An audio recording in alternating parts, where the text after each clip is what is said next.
Hi, everyone. Welcome. See some folks joining. Welcome. We're so grateful for you to join us today. We're thrilled to have you here at Majority Action's Equity in the Boardroom webinar, Proxy Voting to Advance Racial Equity and Democracy, Driving Economy for All. We're getting to a critical mass, but in the meantime, the chat is live. So I invite you to introduce yourself in there. Let us know where you're coming from. If you feel so moved, maybe a word or a phrase about how you're feeling about proxy voting for racial equity heading into this new shareholder season for 2024. And we'll get started in just a minute here.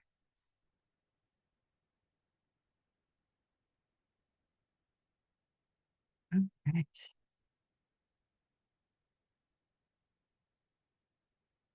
Great. I think we're getting a critical mass, so we can go ahead and get started. Thank you so much, everyone. We have a few links that we're dropping in the chat today that we hope to interact with. But yeah, feel free to use it. It's live for participants. So for your reactions, to introduce yourself, to make connections, we welcome you to use that as well throughout the panel. So very excited to welcome you here today again for Equity in the Boardroom, Proxy Voting to Advance Racial Equity, Democracy, and a Thriving Economy for All. We are so grateful you've taken time out of your Thursday to join us at these meeting grounds, where we'll take time to discuss, share, reestablish our commitments to racial equity as not only a moral imperative, but as a critical element of true, sustainable, long-term value creation. We have some incredible speakers who you'll get to hear from in just a moment. And we'll also share more about Majority Action's forthcoming Equity in the Boardroom report, which is going to be fully available this Tuesday, March 5th. But we also have some good preview documents for that report that we'll share with you today. So let's get started, shall we? So great. Yeah, we just have a few couple of housekeeping items actually before we get fully started. But I just want to let folks know that we are recording this webinar. We'll share that link after the webinar as well. So just for your awareness on that. We also have closed captioning enabled for anyone who may need it, just at the bottom of your toolbar, where you can enable that. We also will be sending you slides and links from this webinar after. And we have a question and answer box, a Q&A box for anyone who has any questions. So please feel free to drop your questions throughout the webinar, and we'll do our best to answer what we can in our Q&A time. We're also going to be sharing a spreadsheet. I think it's already been shared, but we want to hear from you. What events do you have coming up? What webinars, reports should folks be keeping an eye out for? We definitely want to make this an effort, a collective effort. So please feel free to utilize that spreadsheet that's being shared. We also have people from Majority Action holding us down and supporting. So you can identify us with Majority Action next to our name. So if you have, and you can chat if you have any issues that are non-content related or questions, please feel free to reach out to us. So next, I'd like to introduce our speakers and panelists for today. We have an incredible lineup, and we are so excited and grateful for them joining us today to share more about their work and actions they are taking to advance racial equity and really creating an economy where all can thrive. I'll share a bit more about each speaker before their individual remarks, but please help me in welcoming Monique Aiken from the Investment Integration Project, Heywan Han from Trillion Asset Management, Karin Kirschke from the Illinois State Treasurer's Office of Illinois State Treasurer, and Alfonso Mayfield President of SEIU Florida Public Service Union. We're excited to welcome Alfonso back. He was also on our last year webinar for Equity in the Boardroom, so very grateful for all of our speakers, and especially for Alfonso for returning. So we thought it was important this year to connect the findings of the report to real life people, to the human element on many levels. So those who are bringing about real change for a brighter and more sustainable tomorrow. So we're very excited for you to hear from them in just a moment. But I wanted to just take a time to frame the moment that we are in. As we think about a brighter and more sustainable tomorrow, where are we today? So we often find that we hear that we are in unprecedented times, but I think this moment might actually take the cake in a lot of ways. We are moments of like very deep contradiction and polarization. And while we continue to be inspired by big wins and moments, for example, the one we just saw this week with Starbucks and collective bargaining, a win that was only made possible through collaboration across lines of difference towards a common goal, we also continue to see anti-ESG attacks on human rights and civil rights, and on DEI. We have to remember that issues related to human and civil rights should not be politicized, that they should be standards that are upheld that should be upheld regardless of political affiliation, that any efforts to draw a line between an us versus them misses the point, that there is no us versus them, because within our stance of racial equity and civil rights, that they are included in our us, that it is all of us, even the non-believers and the staunch opponents, that will benefit from protecting people and planet. So we cannot in this moment be afraid of facts. We will not let them scare us or deter us from what we know is right, what is backed by evidence and testimony, and well within our duty as fiduciaries and as citizens of humanity. So while we may want to dismiss most of the anti-ESG backlash and attacks on DEI as baseless, we would be remiss if we did not acknowledge the real impact, what many are referring to as the chilling effect. If you indulge me for just a moment, I'd like to point to our planetary companions of the penguins. It was several years now ago where I heard an organizer from Black Lives Matter Toronto use this example. And she let us know that when penguins experience a chilling effect and severe headwinds, what they do, that instead of dispersing and going on their own way and trying to make it or retreating to a temporarily safe middle ground, what they do is huddle into a spiral formation, which allows them to generate the heat and the energy that they need to survive through that chilling effect. So I'm asking us in these moments to consider who are within our spiral, who can help us get through this time. Maybe it's an internal focus of your own firm. Maybe it's an engagement with stakeholders. Maybe it's both. And so I really ask us to consider who is in your spiral at this time as we live through this moment. And while it's critically important to celebrate our wins, we must be grounded in the reality that there is much to be done. Oops, still on that slide, Laura, if you don't mind going back, thanks. Much to be done. We need to come from a source of resilience in order to continue to grow and elevate our processes and practices in a way where we eliminate bias and harm and achieve system-level equity. So on this last day, here on February 29th, we're in the last day of Black History Month, but we're also heading into Black Futures Month. And what that made me think of is, what kind of floor do I want to be leaving for future generations? Now, I think folks might be thinking of a floor, I initially thought, oh, I want to build houses and mansions and things for these future generations. But maybe after more reflection, it's their job to build that house. And what we can do is leave them with a solid foundation and a ground to build it upon. But I don't think the floor that we have right now is enough. I don't want them to leave them with the floor where the economy is drained of $1 trillion annually because of systemic racial disparities, or inequitable housing, access to housing and healthcare, or as we continue to see mass incarceration and the racial wealth gap grow rather than diminish. I think we need to do better for future generations. And building off the dream of Martin Luther King Jr. in this Black History Month, my dream is one where racial equity is seen as an opportunity, not as a punishment. A dream where we embrace the benefits and value both social and fiscal of diversity, equity, and inclusion. A dream where we build a floor where everyone has equal footing or wheeling or whatever one needs to be on the ground with their full rights and dignity in order as they explore what life has to offer. So this is why we're here today, and we're so excited to share this new report with you, Equity in the Boardroom. You can go to the next slide, Laura. Thank you. So as many of you might know, this is the 4th edition of Majority Action is releasing of Equity in the Boardroom. It's a report that analyzes how the 18 largest asset managers and the 2 leading proxy advisors this year voted and recommended on racial equity related matters at S&P and 500 companies in the 2023 proxy season. I have to tell you all, I'm so excited for you to read this report, which again is going to come out in full on Tuesday. I want to just take this moment to really shout out those who are in my penguin spiral, my teammates, the partners, all of you who make this reporting possible by filing these proposals and voting on them. It's truly a team effort, and I want to thank everyone for making it possible. I also want to take a moment to have a special shout out for primary author and director of research at Majority Action, Divya Sundar, who really elevated this report to the next level. So again, can't wait for you all to dive in. And of course, to Laura De Palma, who helped organize this webinar to make it happen, to amplify the findings of this report and also uplift the stories of our partners in the ecosystem.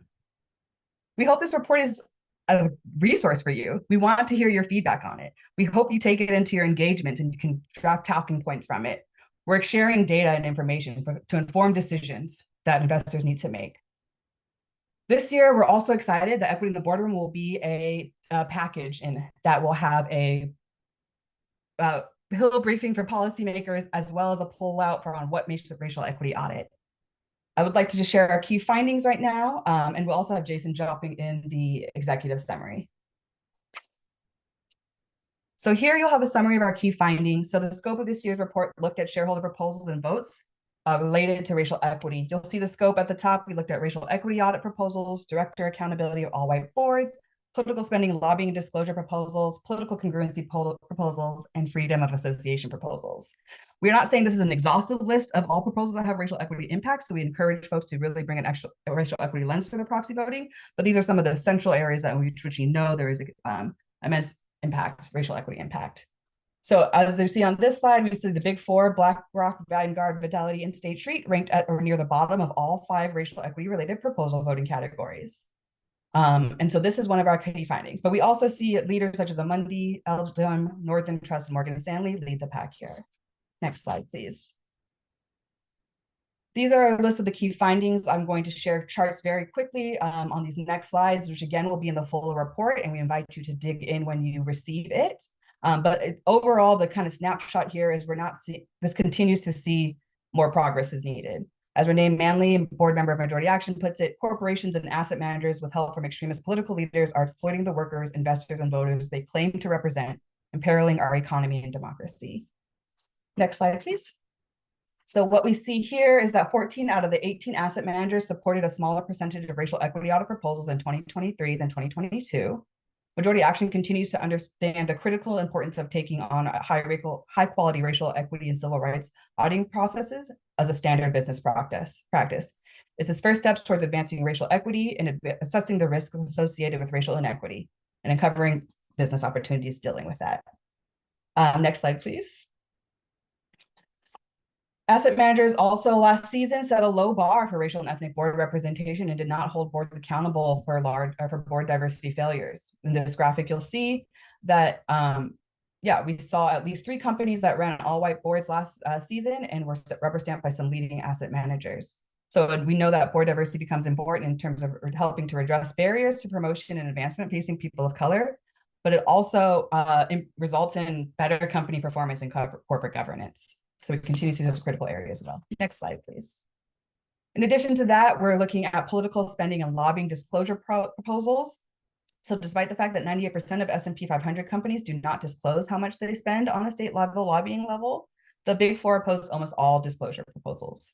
It's not only important for investment decisions, but for our democracy, that the full extent of corporate influence in politics and policies is disclosed by companies.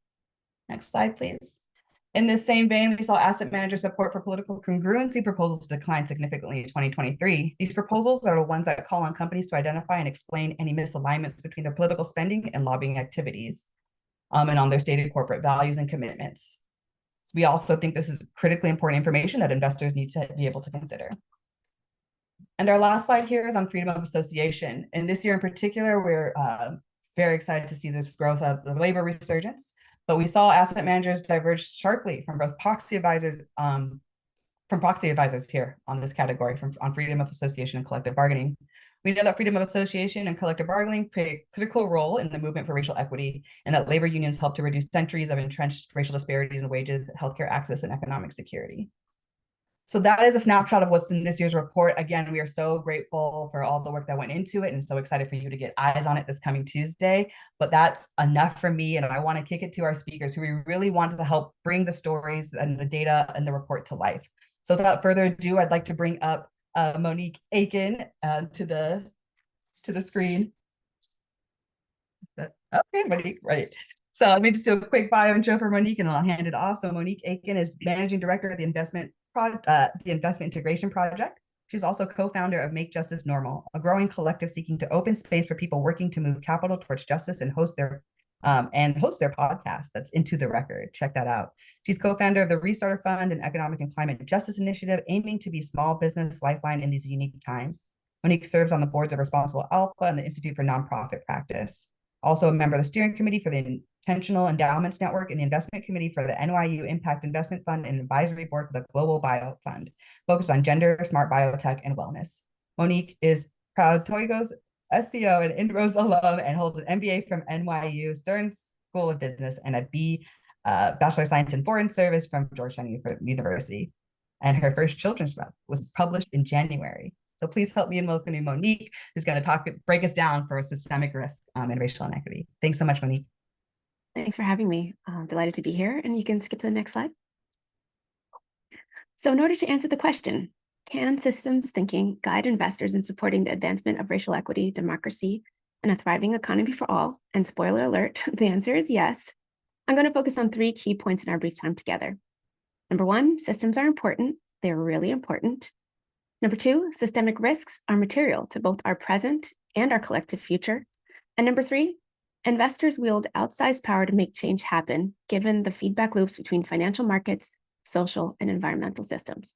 Next slide. So these are the three major systems, environmental, social, and financial, that are the foundation of our society and hence any successful investment. Investing practices have been built on the predictability and reliability of these systems. And the relationship between systems and investing is clear and linear. Stable systems support healthy market returns, and unstable systems lead to reduced or negative market returns. And the risks of complex systems must be managed with care. Next slide. Here you can see quickly how the feedback loops and the relationships between systems and investor actions play out. Next slide. The challenge for us as a species is that our systems are under stress, given any number of interrelated factors. This spider web of interconnected risks that you see here comes from a report published in 2020 by a research group called Future Earth and depicts environmental, societal, technological, and economic risks with the potential to lead to global systemic crisis. Climate change, biodiversity collapse, and social instability due to racial inequity, income inequality, and interstate conflict, just to name a few, are all system-level risks that are both material and non-diversifiable. Given the feedback loops that we just saw between real world and financial markets, investors have an obligation to act to mitigate these intergenerational risks in accordance with the fiduciary duties of prudence, care, and loyalty. And for certain investors, the duty of impartiality is also relevant. Next slide. And to achieve system health, characterized by a thriving democracy and an economy that works for all, we have to consider what are the characteristics that would be exhibited if the system were indeed healthy and resilient. Those 4 characteristics of any healthy system are greater adaptability, over here on the right, increased connectivity between and among actors, increased clarity related to good quality, transparent, and coherent information that allows for thoughtful decision-making related to any given systemic risk or intersection of risks. And it would be getting increasingly healthy over time, reversing the harm seen in a system under stress, and likely incorporate aligned market incentives that encourage positive change in stakeholder behavior. Individual investor actions, our group behaviors at the industry or sector level, as well as beta building activities, which work to address the context in which we all operate, can all be aligned to contribute to the achievement of these 4 system goals. Next slide. And with that as background, that brings us to the topic of racial inequity, I should say, excuse me. And this is the cover of the report TIP published last summer, which names racial inequity as a systemic risk and covers about 300 years of history in just a handful of pages. And it details specific practices, laws, and regulations in the United States, which cause both physical and economic harm to Black people, Indigenous people, and other people of color. Next slide. So we know that racial inequity is a systemic risk because it conforms to the criteria that TIP has set forth in our work, defining specific systemic risks that investors are particularly well suited to take action on, either through mitigation efforts or by activities on the other side of the risk coin, opportunity generation. Next slide. And I won't read all of this off to you in the interest of time. It also got a little jumbled in the translation between slide decks, but it shares high-level summaries for how racial inequity meets the 4 criteria. And the bottom line is that racial inequity, much like climate change, income inequality, interstate conflict, and other systemic risks, cannot be diversified away. Racial inequity is truly in the groundwater, to quote the Racial Equity Institute, and it's everywhere. Next slide. Systemic risks are often rooted in flawed beliefs, which lead to value extracting behaviors that cause material harm to people on the planet, which are suboptimal outcomes. And these outcomes are evidence of our weakened social and financial systems, our vulnerable systems, the systems under stress that we have today. Next slide. And as I said earlier, these outcomes are evidence of the systemic nature of the issue, and in the case of racial inequity, show up in every domain of our society, including our democracy, in our education, health, and carceral systems, like Whitney was sharing earlier. Racialized barriers and economic violence have harmed the income and wealth generation possibilities for Black people and Indigenous people and other people of color, as well as that of our entire country. Racism and racial inequity show up, not yet, show up in companies and financial institutions in a variety of ways, from who works in these organizations, their board, their staff, and to the ways decisions are made and how capital is allocated. Now you can move to the next slide. So how can investors be part of the solution instead of perpetuating the problem? Next slide. Investors can extend their governance strategies, policies, programs, and practices to the system level, taking responsibility as an individual actor for their own board composition, staff composition, and their downstream investing activities, and drive collective action towards parity at the industry and sector level. In the paper, we outline specific activities that investors can take at each step of the typical investing process, as well as outline questions to check in on progress towards practice change. Proxy voting in our parlance sits within conventional investing techniques, along with the production of policy documents like statements of investment belief and investment policy statements, which can all be extended to the system with system-level thinking. We also detail the ways due diligence can be brought into alignment with this strategic shift. Moving on all of these dimensions ensures that investors can indeed be part of the solution to addressing systemic risks, like that of racial inequity. Next slide. Investors can also determine which of these 10 advanced techniques in our tip speak, clustered within field building, opportunity generation, investment enhancement, are available to them as a unique actor to be utilized to drive collective change in the field and in society. In our most recent report, published this past December, we share examples of investors who have adapted their investing process to address the systemic risk of racial inequity, as well as climate change and income inequality.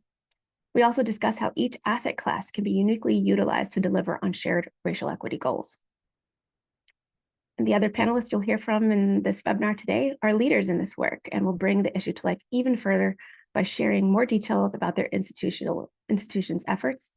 And with that, I will turn it back over to Whitney. Thank you again for having me. Thank you so much, Monique. And yes, with that, the perfect segue to Hye-Won Han, who joins us Director of Shareholder Advocacy, at Trillium Asset Management. Hye-Won is Director of Shareholder Advocacy, as I just said, which includes various corporate engagement initiatives. Her focus areas include corporate support of democracy and voting rights, labor and workers' rights, racial justice, and LGBTQIA+ inclusion. Hye-Won joined Trillium in 2021 with a previous background in ESG research and sustainability consulting. She holds a BA in sociology with a minor in environmental studies from Boston College. Hye-Won, we're so grateful to have you join us and to share some best practices that Trillium uses to advance racial equity. Whitney, and hello, everyone. Thank you for being here. If you haven't interacted with Trillium in the past, we are a sustainable and socially responsible investment firm, and our guiding value is the balance of equity, ecology, and economy, and we strive to embed that in each step of our investment process. And one of the ways that we live out that value is through our shareholder advocacy or investment stewardship program, including filing shareholder proposals requesting racial equity audits. So today I want to focus on two topics, the rationale for implementing a racial equity audit as a corporate best practice, and also some pointers on what is a robust racial equity audit and how shareholders can know a company's past efforts were insufficient. So why are we really focusing on racial equity audits? As Monique mentioned, clarity and directionality are important to achieving those system level goals. And we are kind of in this consequence and externality avoiding capitalism, and racial equity audits are a critical tool to change that. So the overarching purpose, right, is to examine a company's policies, practices, products and services, and community impact, such as philanthropy, political spending, and lobbying to address current and potential racist or racial bias and discrimination. And then on the positive side, it's also to advance racial equity throughout the company's entire business operations. To date, the reason it's considered this best practice is because there haven't really been other tools that have been so comprehensive, which is, really the reason why it's considered this best practice. And the point that I would like to underscore is if a company or business deems racial equity important, and if management is truly committed to making that a critical element of its operations, then translated to practice, management can and should treat it like any other business operations issue and audit it as such. We don't audit our financial statements because there's something wrong with them. And in the same way, we audit them because we want to ensure their accuracy. So, and I think the difference is that often with many of the companies that have received racial equity audit proposals, there's already evidence that there may be a gap between their aspirations and actual practice. So there's even more of a reason to ensure that the issue is not more widespread and to find the root causes of such problems and ensure that they don't occur again. So I think a really concrete example of a significant change that has come out of racial equity audits is at Airbnb. And this example really shows that racial equity is good for everybody and a rising tide lifts all boats. One of the key findings that came out of that audit was of the first audit was to increase the number of instant bookings so that guests would be approved if they met an objective set of basic criteria for booking eligibility. And Airbnb had this kind of host and guest discrimination issue where some certain guests were, being rejected based on race. And so the great thing about instant bookings is Airbnb has really been working on this to promote those instant bookings based on that objective set of criteria, right? So not only do people of color have easier access to those bookings, but we all benefit from that, and that it's just a lot easier to get those bookings instead of waiting for the host to approve your request. So that is just one very tiny example amongst all the changes that Airbnb has made, but that these changes have tangible effects. So I think another important thing to underscore is companies that have investors flagged as having issues have also been coming up in the media, which is why this is another best practice. Some of the companies that were on the list flagged by the Associated Press in January this year for prison labor conditions that resembled slavery, right? Some of those companies had already received racial equity audit proposals. And it's exactly why these audits continue to be necessary, because these issues are systemic, they're pervasive, and they could be happening in supply chains without anyone's knowledge, right, unintentionally. But at the same time, if anyone is allowing this, then there should be accountability for that too. And for what it's worth, I have yet to hear a company give investors the feedback that it wasn't an important exercise. If anything, I've really only heard the opposite through grapevines, that companies have been expressing that this was an important exercise for them, and that they have had meaningful learnings come out of these audits and from their assessors. So next, what constitutes a robust racial equity audit, and how can shareholders know when a company's past efforts are insufficient to address the risks of racial inequity? So there's already a great guide for what constitutes a robust racial equity audit that's been authored by Laura Murphy. I encourage you all to check that out. And the good news is that there are also standards being developed as we speak. But by now, there are at least over 24 companies that have released these audits, and you can already tell the difference in quality between them. So the first consideration that's important is that the company has to work with a reputable auditor with civil rights or racial equity expertise.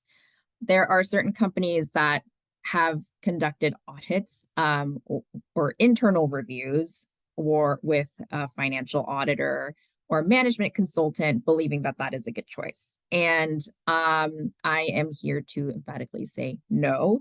The auditor must have a demonstrated history of civil rights or racial equity expertise.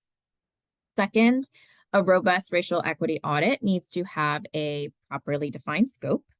Which products, services, practices, policies, and community impact are most relevant?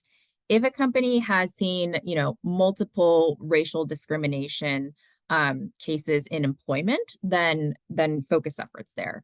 If a company has products or services that have negatively impacted surrounding communities, like oil companies, focus there. Considering that investor advocates also think it's important to establish racial equity audits as a regular practice, not just one and done, it just may be too much to try to get everything in a company's operations with one go. But this part really has to be meaningfully determined with the company, the stakeholders, and the auditor. And usually, if the audit is investor driven, they'll highlight key areas that they believe the company should look at. And that's a good place to start. And also, we have seen that this is another area where some companies have fallen short. The last thing that is very important is meaningful external stakeholder consultation and transparency in reporting who those external stakeholders are. We are emphasizing to the companies that we're engaging that auditors should be talking to community organizations, residents, civil rights groups, labor unions, NGOs, etc., anyone who may be affected by the company's actions, and that also the company should report who the stakeholders are in the final report as a measure of credibility and transparency, that they took the time to speak to the right people. So in terms of like how Trillium determines, who should be receiving this kind of proposal, or how shareholders can know that a company's efforts have been insufficient, is first you have to look at the nature of the issues and if they seem systemic or not, if they seem repeated, and critically, has the company appear to have engaged in meaningful solutions? And usually the answer is no, there haven't really been meaningful solutions. And so that at that point, you understand that a racial equity audit might be necessary. And to be clear, it's not just based on controversies either, in that investor advocates believe that every company honestly would benefit from a regular racial equity audit practice, because it can function like preventive maintenance and strategic improvement. Like, does the SEC only audit investment advisors when there's a big problem, or is it kind of a regular practice?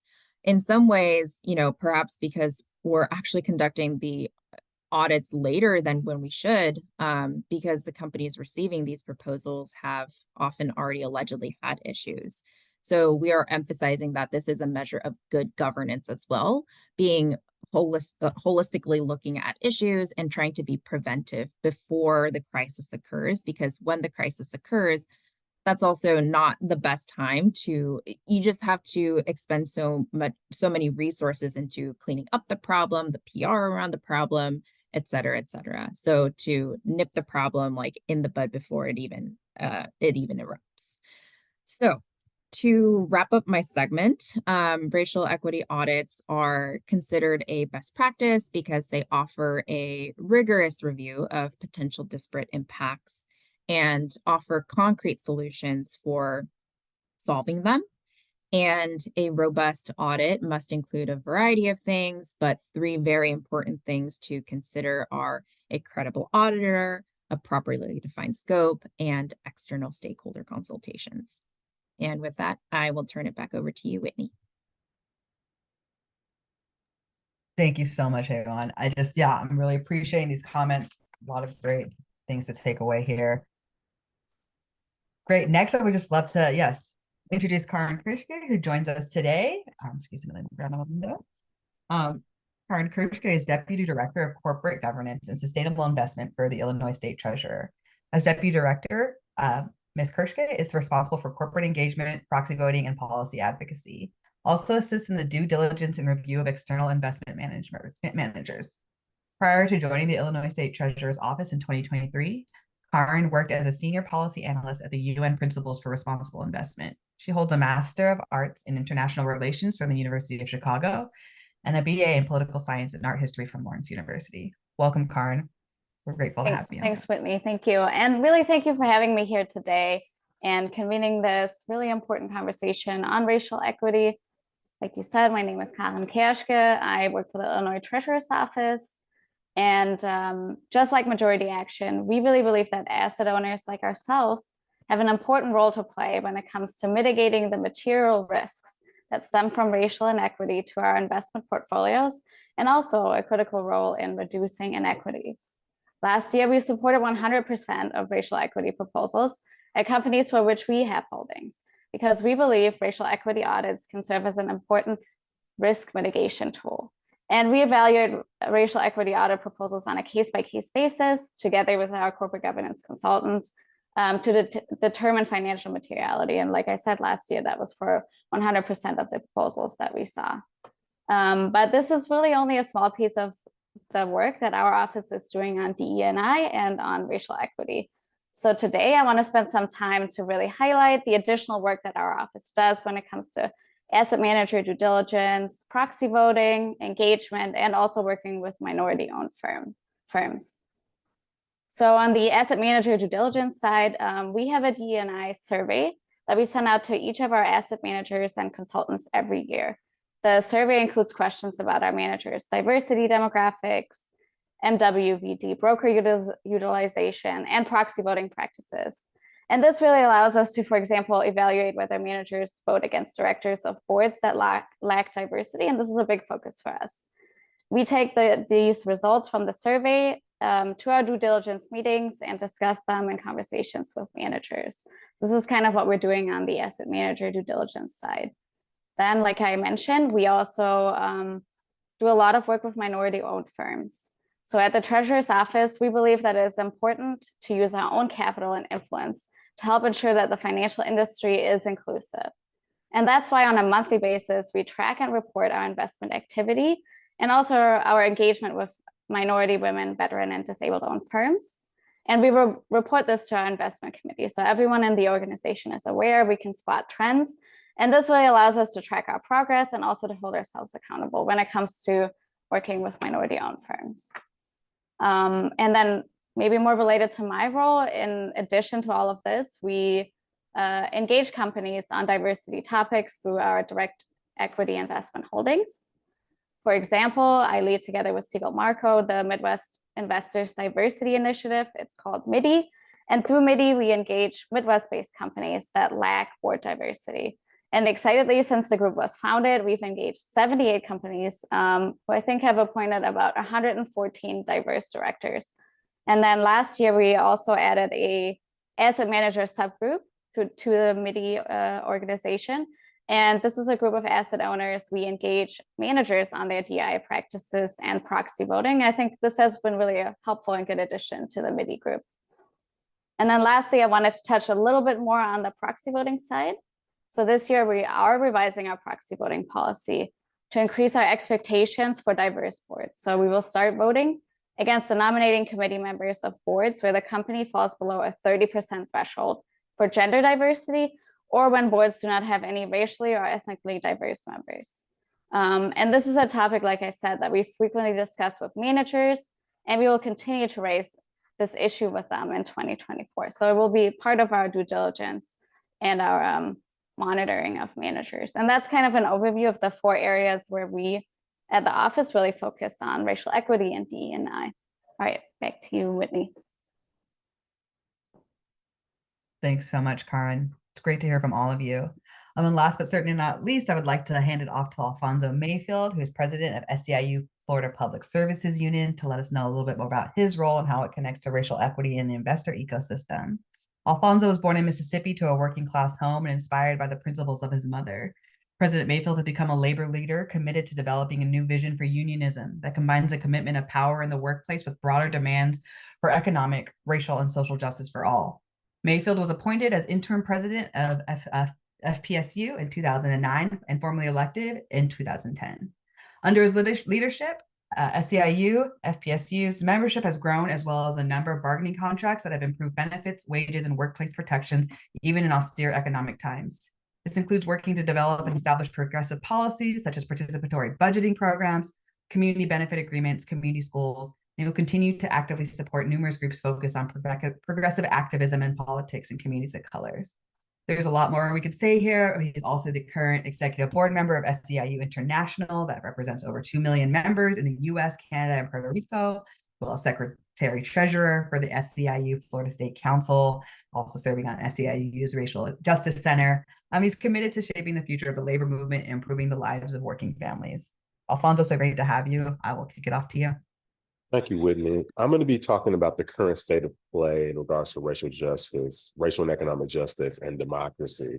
And as someone that's a native of Mississippi and lived in Alabama, I want to start by talking about there. This is not unique to Alabama, but Alabama incarcerates a grossly disproportionate number of Black men and women in its prisons. The history behind that is that Alabama allegedly maintains an extremely profitable convict leasing system that systematically uses bondage targeting Black people. Widely acknowledged to be one of the harshest and most exploitative labor systems known in American history. Black laborers who were forced to work for private companies in turn allegedly paid substantial fees to state and county governments, which covered 73% of Alabama's budget in 1898. There's a lawsuit that we filed, and the lawsuit names McDonald's, KFC, Wendy's, and Burger King, Bama Budweiser, who's a distributor of Anheuser-Busch products, poultry and meat processors, including Gemstone Foods and Koch Foods. The lawsuit alleges that the state made $450 million annually from forcing prisoners to work at fast food chains and other private employers. Furthermore, the lawsuit alleges that inmates work against their will, and the Alabama Department of Corrections takes 40% of gross earnings supposedly to assist in defraying the cost of their incarceration.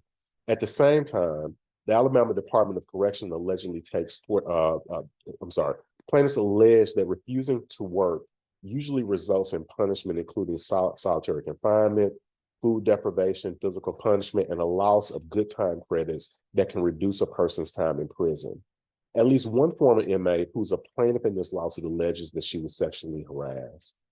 Plaintiffs further allege that the governor, attorney general, and the parole board are abusing their power to deny parole, over-detain, especially Black inmates who provide cheap labor to fast food chains and other private businesses.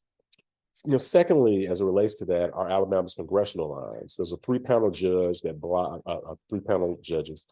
block the newly drawn congressional lines, and Alabama has indicated in a court filing that it will ask the U.S. Supreme Court, which previously upheld the panel's findings in the case, to put the order on hold while it appeals. I want to talk a little bit about corporate dollars and democracy because it's interrelated. Home Depot has received scrutiny over its donations to Republican politicians who objected to certifying Joe Biden as president-elect on January 6, 2021. The National Labor Relations Board issued a complaint regarding Home Depot, which forced a worker to quit after he wore a slogan supporting Black Lives Matter movement on his apron, and it threatened to punish other employees who tried to bring attention to racial harassment. Comcast also donated to the sponsor of the bills in Florida and Georgia that criminalized providing water to voters in line and limited the availability of drop boxes. Comcast has donated $365,000 to members of Congress that voted to overturn the results of the presidential election, and its trade association contributed to election objectives. I want to move from that to talk about the role that SEIU Racial Justice Center has played in advancing racial and economic justice. The U.S. is now considered by experts as a backsliding democracy.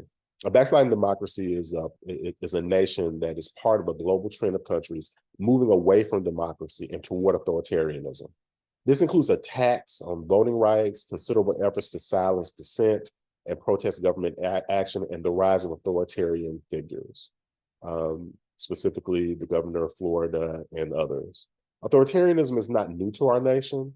We know universal access to democracy has been contested and uneven since the inception of this country. The U.S. was founded on a system of racial capitalism that intentionally prevented Black and brown people from using the democratic process to build political and economic power. So the question is, why should investors care about the confluence of democracy issues and racial and economic justice issues today? For a variety of reasons. But first, they should care really because corporations, the entities that they invest in, have a huge impact on whether strengthening or subverting democracy actually occurs. We saw how support for certain elected officials fueled voter suppression, perpetuated racial injustice, and encouraged political violence on January 6th.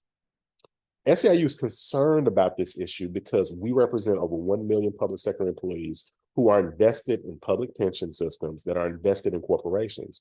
When corporations fund lawmakers who attempt to subvert and destabilize our democracy and fail to center racial equity in their organizational policies, it increases risk in a way that threatens workers' capital and communities' capital, their retirements, their ability to survive, and this is completely unacceptable. Today, working people and investors are demanding better from corporations.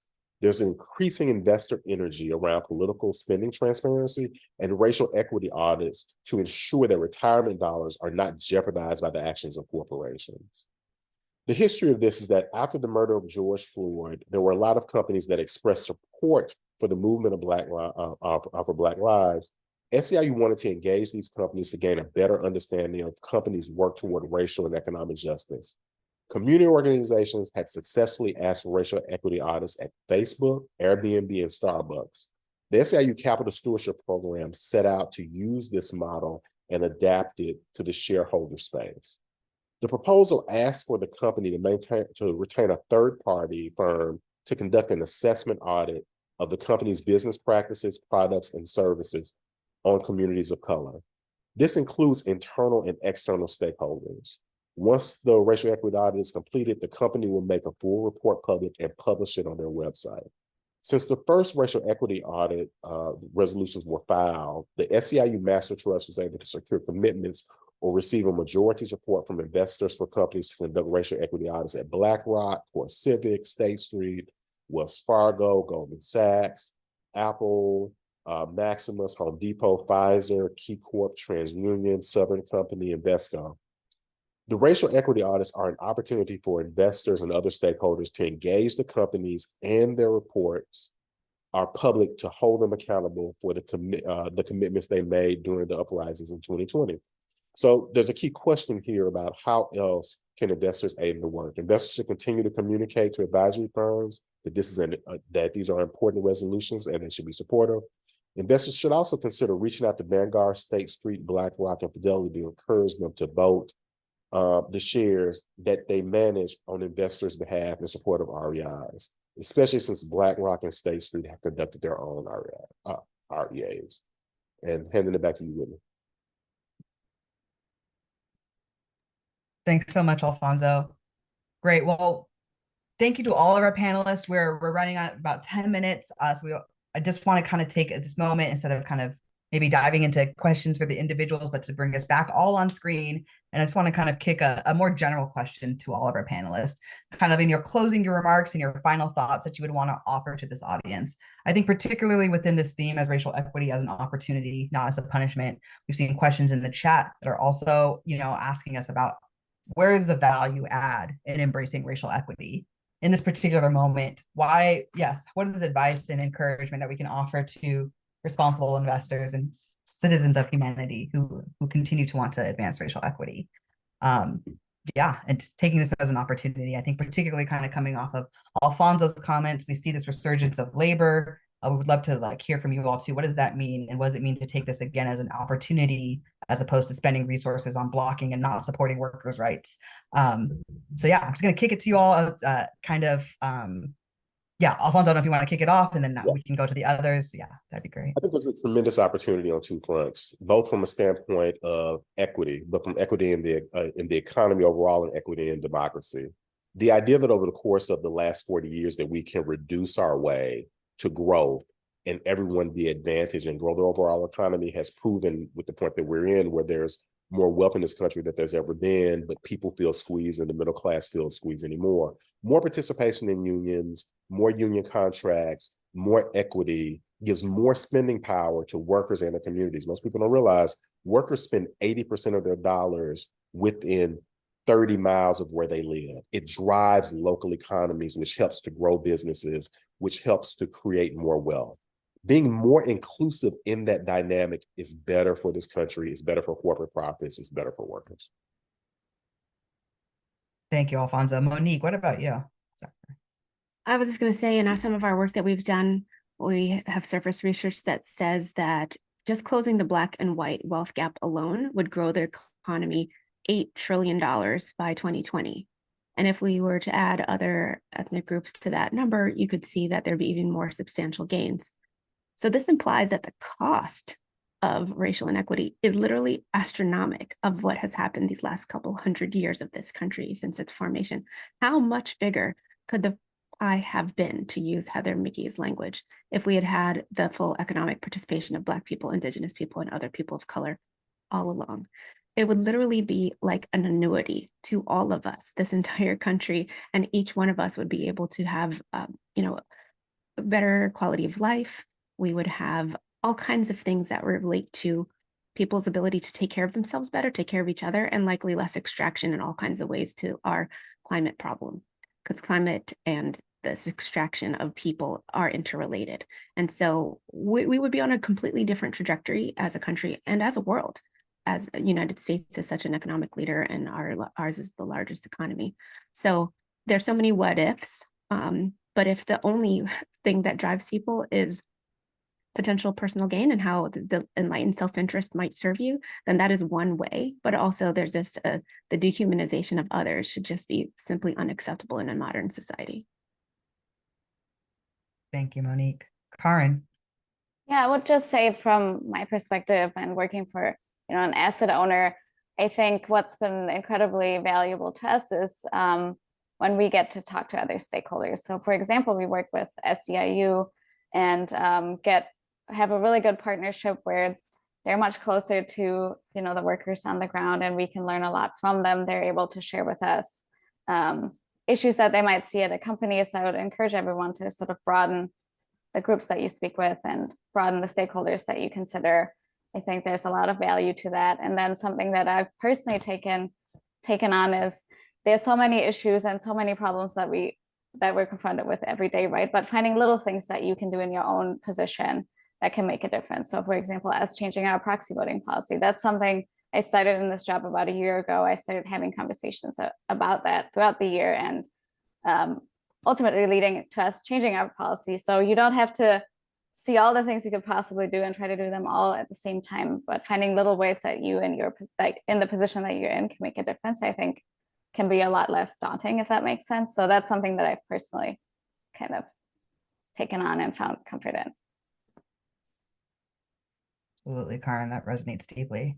Hey, Juan, any last thoughts here for our audience? Yes. So my answer is a bit more philosophical in nature, but to me, it's like, what is the alternative, right? Like, racial inequity exists whether we like it or not.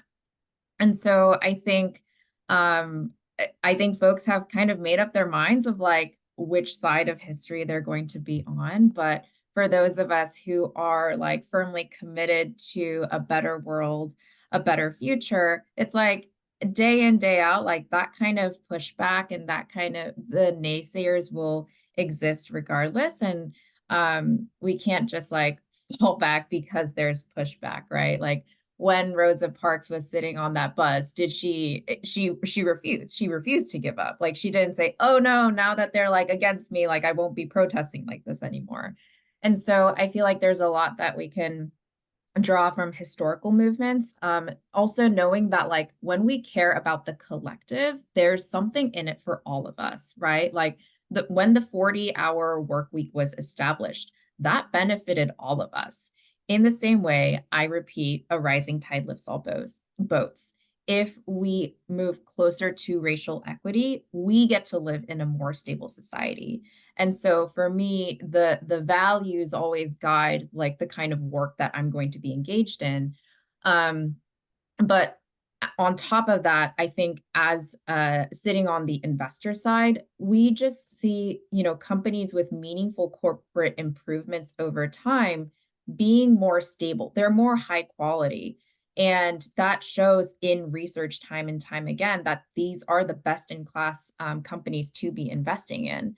And so there's both this like very personal reason of like, oh, it's going to benefit society and benefit me, but also on the investment side, it's good for our portfolios from an overall portfolio perspective.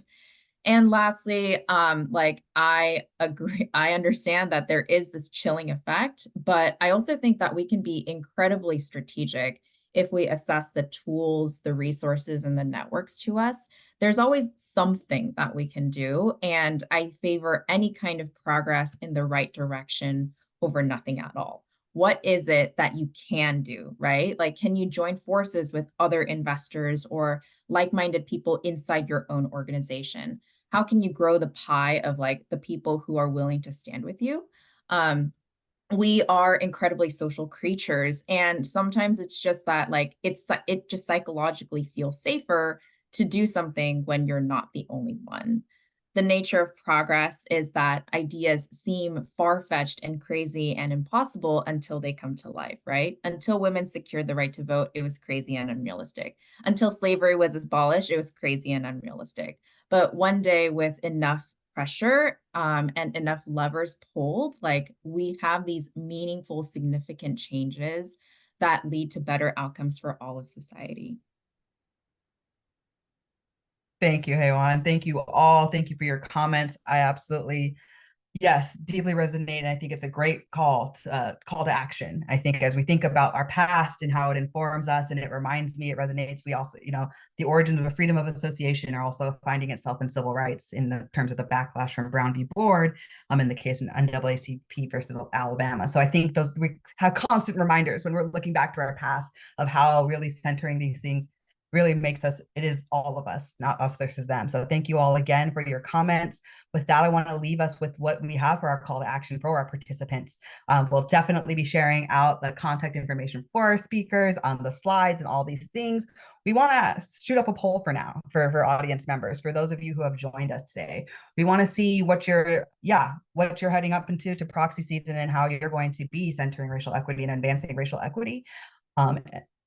And taking into account the systemic risk of racial inequities and our racial inequity at large. So we have a couple recommendations for you as well. We'd like you to read the report once we share it. That'll be hitting inboxes on Tuesday. Be sure to check our website and your inboxes for that report. We also ask that you look at the report, and of course, we want you to adopt the recommendations that are offered at the end. That includes those that are related to proxy voting policies and practices. We will also send you, we would like you to use these again in your engagements with your asset managers and your engagement with the companies, and really use this to drive home some talking points and to drive home the value add of centering racial equity. Also, if you'd like to schedule a meeting with Majority Action, we would love to talk to you more about the details of the report. So reach out to us, and we would love to set up some time with our researchers and investor engagement team. We can also request a presentation after you read the report, and if you'd like a little further presentation offered, we would also be happy to do that. So yeah, on our last minute here, we'll just go to these last slides for us, and then we'll be in touch in the email. We have a couple of REAs that we're tracking. Members of ICCR have filed a number. UFR, who I saw is on the call today, has a big one at Walmart, a refile this season, given Walmart is the largest employer. If we can go to that next slide, largest private employer in the nation, also making it the largest employer of Black and brown people and women in our nation. It's critically important that a retail giant of this size is auditing at levels. And so we are really excited for this refile, and we support in favor of the shareholder proposal as well as the living wage proposal that is at Walmart this season. We invite folks to publish and pre-declare votes, which is well within our rights, and to continue to, convene in the penguin spirals as we need to. So great. Is there a last slide there, Laura?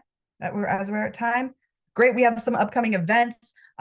We have one from the Investment Integration Project, which are a couple actually that are coming up at the system level investing. If this has piqued your interest, please sign up for those opportunities. They're going to be amazing. We also have a proxy season vote list launch and workshop for investors here at Majority Action coming up in a couple weeks, few weeks here. So please join us for that. We'll also share out this other spreadsheet in which you all inputted other events that are happening in our follow-up materials. And if there's anything else, don't hesitate to reach out. But on that, thank you all so much for joining us. To be continued. We're really grateful to be in a community here with you all. And yes, thank you for all the work that you do, and we'll see you next time.